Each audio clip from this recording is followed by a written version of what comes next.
Alrighty, welcome back to the second episode of the show, and I know it's a little late, but we're going to be doing a show about the Oscars, just kind of giving our 2 cents on everything that went on, and afterwards we're going to do our top 5 list, except we're going to go a little bit longer than 5, and we're going to be discussing the biggest upsets in Oscar history, so let's go ahead and get right in it.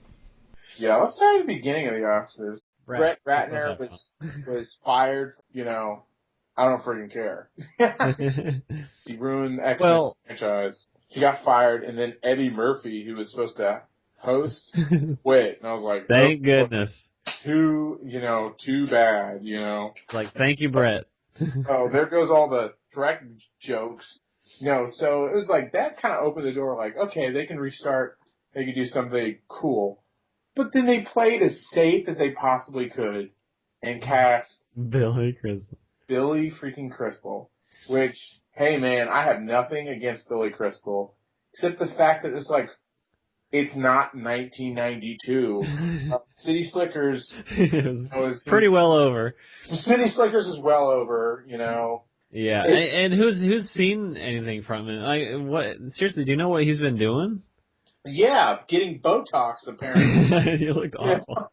He looked like he's wearing. It looked like they found like a costume department and like they gave him a Billy Crystal lookalike wig. Yeah, or a whole head to wear, like a big plastic Billy Crystal head. Yeah, Billy Crystal was actually wearing. Yeah. Just like, what?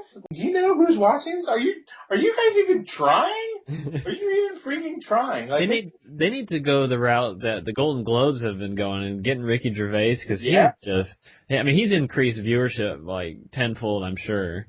Which is hilarious because the first time he hosted, they were so pissed about him. I know. He made so many not bad jokes, but lowbrow jokes to celebrities that they tried to pull him or dumb him down, but after the show they're like, actually our ratings were through the roof. You've got Johnny Depp who got reamed by Ricky Gervais.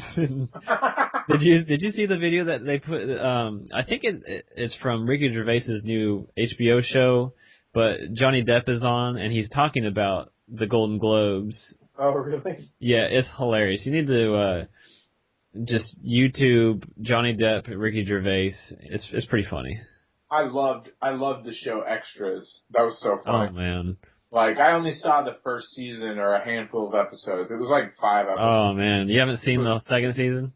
No, the last episode I think I saw had Patrick Stewart in it. No, that's the best one. Oh my goodness. There are just so many good and his weird female friend is so funny. Yeah, this little Scottish girl. Yeah. Did you watch or hear about the whole Sacha Baron Cohen dictator? Yeah, I read a lot about the drama behind the Academy not allowing him to come dressed as a dictator, and then he responded with a video, I think. And apparently they backed down and let him come. Yeah. I missed the red carpet when he showed up. So apparently, what happened is he showed up, and they were definitely on high alert, and he was dressed up as the dictator, and he was talking with Ryan Seacrest, and he had an urn with Kim Jong-il on it, and he spills the urn. He spills ashes all over Ryan Seacrest. live on E. And it's so funny. It's because it's they totally allowed him to come, and he totally pulled the prank, and they were so pissed. It was just so funny. Man, I wish I watched that now because anything to see Ryan Seacrest get humiliated is awesome. Yeah. Did you watch the whole thing? Did you watch the Best Picture and everything? I kind of figured the artist would win. I was like, I don't really feel like watching it anyways. I don't want to talk crap about I haven't seen The Artist. I know 2 people who've seen it, and they say it's really good. Yeah. But it's just so typical of the Oscars to pick something like that, oh, it's in black and white. And it has no voices. Yes, and oh, who produced it? The Weinsteins? Oh, they're paying at this event anyway, so let's just give it to them. Oh my gosh. There is no skeezier dude in Hollywood than Harvey Weinstein, have you seen his face? Like, I mean, it looks like somebody just tied up Jabba the Hutt's head and put him in a suit, and then beat him in the face with a rock, so his eyes droopy. So not only is he fat and got like cratered, scarred up face, but it looks like one eye is lower than the other. Like somebody like just hit him repeatedly over and over with a rock. Like on Pan's Labyrinth. Yeah, exactly. Like somebody Pan's Labyrinth him in the nose. The only big surprise that was awesome, that I was like really excited about, was about Brett McKenzie. Yes. What cracked me up is in the category there was only 2 people. Yeah. There was Brett McKenzie for the Muppets, and who was the other one? Was it for Hugo, or I don't know. It was something really lame. Did you see the Muppet movie? I haven't. I really want to see that. Every Muppet fan should see it. It definitely does the Muppets, legacy justice. The thing that's great about the Muppet movie is just like it doesn't take itself seriously. This is not my bias or anything. As Michael drinks out of his Kermit the Frog cup. But yeah, I was very excited to see Brett win. So what else happened? I mean, Angelina Jolie, she's nasty. Yeah, she was like posing on stage, like hello, look at my leg. I thought that was lame, but then I looked today at some Oscar red carpet photos. She was doing the exact same pose, putting her leg out there. It's like, okay, you're stupid. Your leg, for one thing, is like a toothpick now. Yeah. I never thought she was sexy ever. So whatever. Yeah. One thing that was awesome was Cirque du Soleil.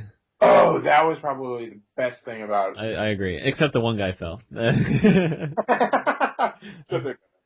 Yeah, I had to rewind that. I was like, okay, I don't think I've ever seen anyone fall on Cirque du Soleil. Moving along. Do we want to lead into our top 5? Let's do it. I think we both have different lists here. I put on here, in 1980, Kramer versus Kramer beat out Apocalypse Now. Oh my god. And that's just appalling to me, because maybe it's been forever since I've seen the actual theater cut of Apocalypse Now. I've only seen the Coppola remaster, the one that he did recently. That's the one I've seen a lot, and it's such an incredible movie. It's hard to imagine any film being filmed that way anymore. It's by far one of the absolute best war movies ever made. Yeah, it's a good one. Didn't Platoon take a lot of stuff from Apocalypse Now? Is that? Well, that's Oliver Stone, right? Oliver Stone did Platoon, and I don't doubt it. I'm not a terribly big Oliver Stone fan, but I did love Platoon. I don't think Oliver Stone is a big Oliver Stone fan. I guess they both kind of get into the psyche of the soldier. Yeah. But which I like Platoon. It's definitely probably his best movie. Yeah, it's one of the only movies where you really like Willem Dafoe. I also have, in 1991, Dances with Wolves won over Goodfellas. Oh, what? Yeah, I mean, Goodfellas, I could still watch that every day and never get bored of it. It's such a great film. And I tried watching Dances with Wolves recently, and I could not believe how long it was. I honestly don't remember it being that long. And it doesn't help that Kevin Costner tried to make the same thing like 5 times over. Just he kept changing Dances with Wolves, and like this time it's in water. And this time it's with a postman instead of a postman instead of soldier. It was like Sorry, Kevin Costner. That was the pinnacle of Kevin Costner's career. that was his career right there. He didn't. I mean, I've never liked anything he's been in. That one is the only exception because it was a decent movie. It wasn't the best. Wolves? Yeah. I mean, I like Dances with Wolves. When I saw that movie, I was terrified of Native Americans. I was just like, that movie, I was like, oh my gosh. Like, especially, if they have a mohawk, run. Because those are the mean ones. Anyway, yeah, that's another interesting one. Because Goodfellas, that's another movie that was just like, people appreciated it way more, I think, years after. Yeah. Oh, okay, here's a good one. I think this is pretty good. Driving Miss Daisy beat out Dead's Poets Society in 1999. Didn't it? What were the other nominees? It beat out something else that I was like, what? Born on the 4th of July, Dead Poet Society, Driving Miss Daisy, Field of Dreams, My Left Foot. My Left Foot, that's what it was. It's like, you hear about all these movies. This is what I'm talking about. An exception for, like, Born on the 4th of July, the rest of those movies that didn't win are talked about way more than Driving Miss Daisy, in my opinion. Like, Field of Dreams, that's like the greatest baseball movie ever made. Yeah. You know, this is before Kevin Costner, peaked. My Left Foot, I mean, it's not a terribly strong story, but Daniel Day-Lewis alone in that movie made that a Best Picture contender. Like, that should have won because of that. And I'm pretty sure he won for Best Actor. If he didn't win for Best Actor that year, then... He did. Okay. That alone is the best performance of any human being ever in any movie, hands down. I will never forget. When I first saw My Left Foot, I was pretty young, and I remember thinking, like, wow, this guy with... Did he only have one foot? Or is that just... Well, no, he had all of his limbs. He just could only move his left foot. But I really thought, I was like, wow, this guy can really act. But I didn't know that Daniel Day-Lewis was a normal guy. And yeah, you see him, hear him talk normally, you're like, oh my goodness. And I like went back and did some more research on it. And apparently he broke 2 ribs filming the movie because he refused to get out of character while filming it. So he stayed all hunched over and he would talk like that. And he not only did he talk like that, he had an Irish accent on top of it, and it's just everything that you could possibly imagine. And someone who's a great actor could do. He did it in that movie, and it's awesome. It's something to watch. If you haven't seen My Left Foot, go watch it. I think it's on Instant Watch on Netflix, maybe. Yeah. Check it out because you'll be perplexed at how good. I mean, it's amazing because it goes from the kid version. The kid is not a very good actor, and then it goes to Daniel Day-Lewis, and it's like, holy moly, here we go. Moving on, we'll save our best one for last because it's the biggest freaking disappointment. In 2002, Chicago beat out Gangs of New York and Lord of the Rings: The Two Towers. Give me a freaking break. Yes, like, that's also dumb, okay? I think that's really stupid to be like, give a musical Best Picture because, they're singing and dancing. Yeah, it's a musical. This isn't the freaking Tonys. And they should be on par with, like, comedies for the Academy. Yeah. Because comedies always get shunned. Yeah, they get shunned and, they're singing and dancing. It's like, yes, because it's a musical. I'm not saying, like, that's to look down on because they're doing it, but it's like, you can't say they're so much better because that's what a musical is. You sing and you dance. I mean, the Twin Towers, which... The Twin Towers. The Two Towers. The Twin Towers. The Twin Towers. Extremely loud and incredibly close. Real quick, this is kind of off what I was talking about earlier. It's interesting, some of the stupid politics that the Oscars pull is, for 3 years, the Lord of the Rings get nominated for Best Motion Picture every year. Every year they were out. They got nominated. As I said, the second year, The Two Towers was beaten by Chicago, and the year before that, it was A Beautiful Mind, which it was good, but if you ever tried to watch Beautiful Mind more than once, your brain will hemorrhage because it's so boring the second time. But anyway, The Lord of the Rings was nominated for tons of Oscars the entire years that it was out. And then the third film comes out, and it's in the Oscars in 2003. They give every single award to Lord of the Rings, The Return of the King, which I was happy about, it was awesome because they deserve it. But the thing is, you can't freaking be like, wait, Two Towers is good, but let's wait to have another one coming out. Let's just give all their awards to them at once. It's like, what is it? It's not an award show. You're not awarding them for, like, the trilogy is not nominated as a whole. Of course, it was like they were considering the entire trilogy 12 hours of film versus everything else. It was just like balling up all three and just like throwing at everything, and it just destroying everything. Obviously, it's freaking 12 hours of the coolest thing ever made. It was just stupid that they're like, meh, with Lord of the Rings the first 2 years, and then the third year they're like, oh, it gets every award, you know. Yeah. Surprise, we don't hate you, you know. Another thing about the stupid Academy and snubbing of worthy films is Memento. That wasn't even nominated. What year was that? 1997, 8, 9, I don't know, 99 maybe. Memento still, if you've never heard of it, I think it's Chris Nolan's second movie, maybe? I think he directed Following was his first film. But Memento is the film that I will always introduce to new friends right off the bat to show them how great my taste in movies is. This is why my taste in movies is flawless. Memento. And you can tell if your friendship will last if they actually enjoy it. Because I've met people who are like, it was all right. I'm like, okay, you're not intelligent enough to be in my group of friends. They're also the same people that are like, the usual suspects. Boring. They're like, are you kidding me? So, you wanna? Yeah. I've got 3 more on my list. You want me to just kind of burn through the first 2? Yeah. Let's burn through the first 3, and then we'll just really freaking hit the last. Okay. I put on here 7 being ignored by the Academy for Best Picture. David Fincher, I don't think I've ever disliked a single movie. Probably his least favorite of mine would be Panic Room, but even that's entertaining. Yeah. But 7, I still think about that movie.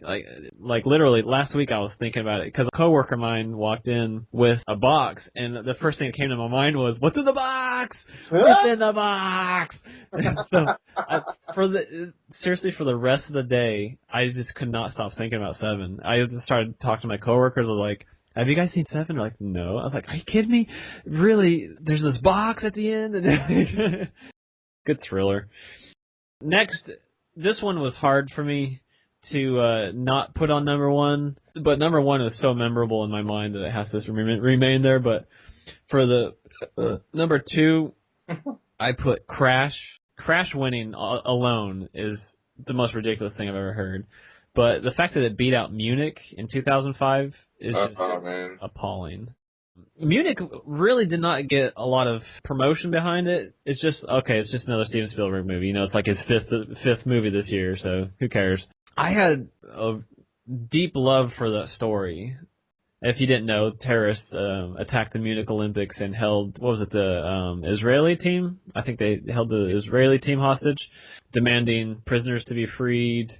The documentary just focused on that aspect, but the movie Munich, it focused more on the retaliation from the Israeli government to take out everyone that had to do with the terrorist attack.